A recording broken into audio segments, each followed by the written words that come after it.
Staff and really pretty much anyone who spends time in downtown Rochester knows the familiar sound of the Mayo bells. But it's been a while since we've heard the Carillon chime. That's because it's been undergoing restorations.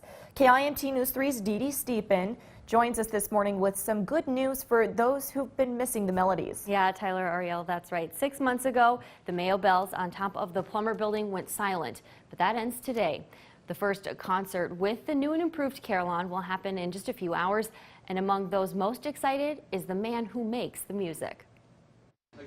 You could say that work has been a bit quiet for Austin Ferguson.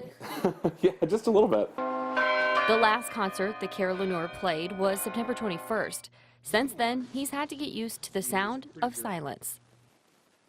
It's been actually kind of frustrating in terms of not having a creative outlet to be able to utilize for so long.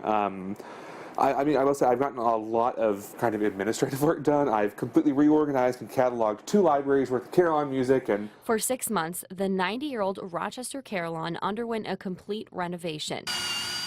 And Ferguson says the new and improved instrument is well worth the wait.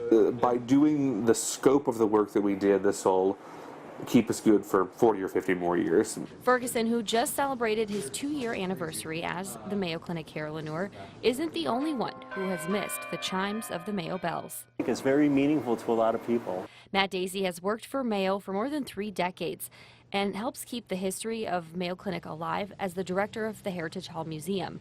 Daisy could tell you just about anything you'd want to know about these historic bells, including the impact they've had on patients, visitors, and staff. Well, I work in the Mayo building, and we get patients coming up to the desk saying, "Where's the music? Where's the bells?" So you can tell they're really interested in that, and everyone's feeling just marvelous now. You can hear the bells again. It's kind of ingrained in the psyche almost of the city, and people notice it when it's not here. It's well loved, and people love to listen to it.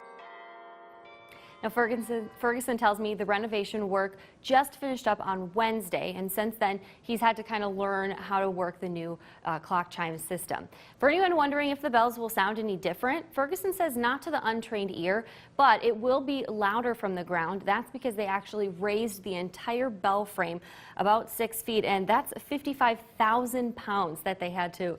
Quite the impressive feat, if you ask me. Quite the project and a staple in the community. People are going to be really excited to hear that today, Dee Dee. Back today, yep. So the first concert, again, on this newly rebuilt Carillon, that will be at noon today.